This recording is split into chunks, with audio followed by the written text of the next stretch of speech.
YLS news में आपका स्वागत है।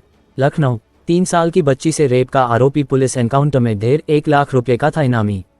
उत्तर प्रदेश में लखनऊ के आलमबाग इलाके में 3 साल की मासूम बच्ची के साथ रेप मामले में पुलिस ने कड़ी कार्रवाई की है। बीते बुधवार को हुई इस वारदात में आरोपी की तलाश के लिए पुलिस ने 5 विशेष टीमें गठित की थी।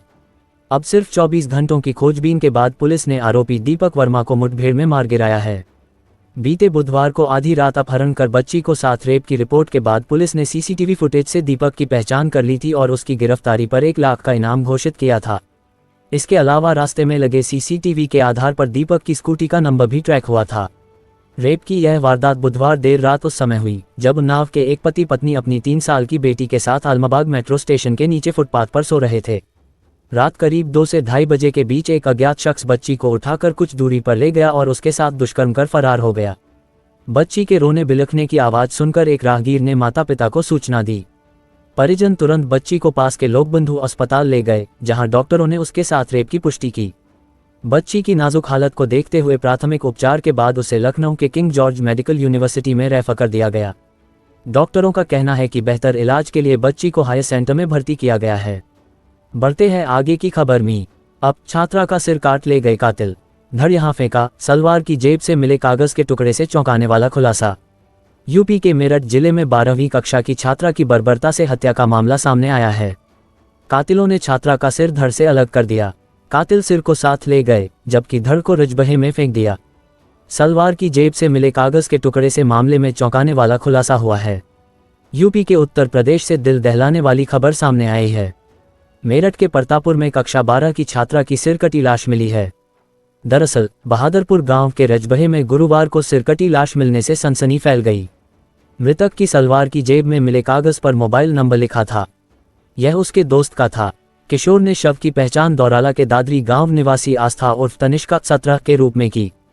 पुलिस ने छात्रा की मां, भाई, 2 मामा व ममेरे भाई को हत्या करने शक में हिरासत में ले लिया। पुलिस के मुताबिक छात्रा का एक युवक से प्रेम प्रसंग चल रहा था। इसके विरोध में परिजनों हत्या की वारदात को अंजाम दिया है। पुलिस युवती का सिर बरामद करने का प्रयास कर रही है। हत्या किसने, क्यों और कहां की, पुलिस इसकी जांच कर रही है। दादरी निवासी रमेश कुमार की बेटी आस्था बुधवार से लापता थी। रमेश सीआरपीएफ में जवान हैं और उनकी पोस्टिंग छत्तीसगढ़ में है। परिवार के लोगों ने आस्था के लापता होने की जानकारी पुलिस को नहीं दी। बृहस्पतिवार सुबह ये सिरकटी लाश रजबहे में मिली तो लोगों की भीड़ जुट गई। परतापुर पुलिस ने पहुंचकर सिर ढूंढने का प्रयास किया मगर वह नहीं मिला। छात्रा की सलवार की जेब में एक मोबाइल नंबर लिखा कागज का टुकड़ा पुलिस को मिला। पुलिस ने उक्त नंबर पर कॉल की।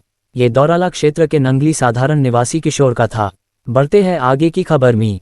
लखनऊ न्यूज़, 2.5 वर्ष की बच्ची से दुष्कर्म का आरोपी मुठभेड़ में ढेर भागने की फिराक में था।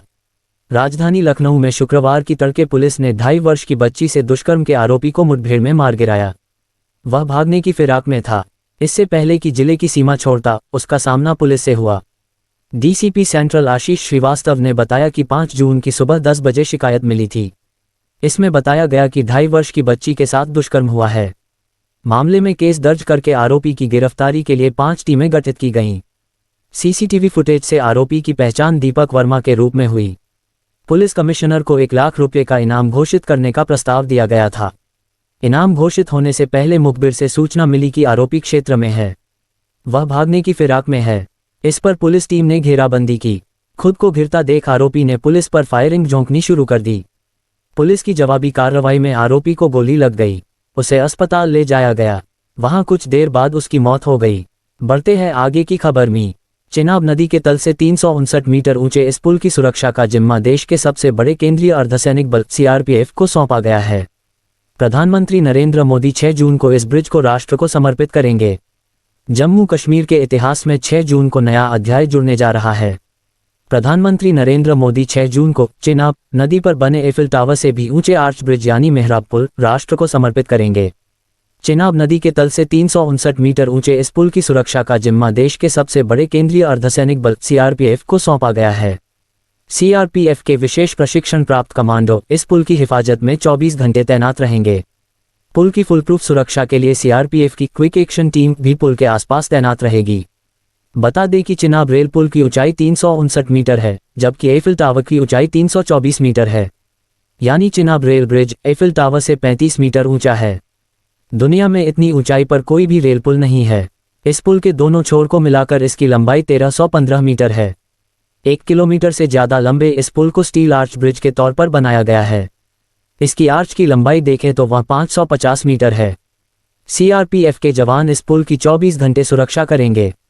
चिनाब ब्रिज की कौरी साइड और बक्कल की तरफ भी हर समय सीआरपीएफ के जवान तैनात रहेंगे। इतना ही नहीं, इस चिनाब रेल पुल के आसपास रेलवे की इंजीनियरिंग सहित जितनी भी एस्टेब्लिशमेंट होंगी उनकी सुरक्षा भी सीआरपीएफ को दी गई है। सीआरपीएफ जवान नियमित गश्त भी करेंगे। पुल के आसपास किसी भी तरह की आपात स्थिति से निपटने के लिए सीआरपीएफ की क्यूएटी को भी तैनात किया गया है, बल्कि यह क्यूएटी स्ट्राइकिंग रिजर्व के तौर पर रहेगी। चिनाब ब्रिज के बक्कल एंड पर भी सीआरपीएफ को तैनात किया गया है। बल के जवान अत्याधुनिक हथियारों एवं दूसरे तकनीकी उपकरणों से लैस रहेंगे।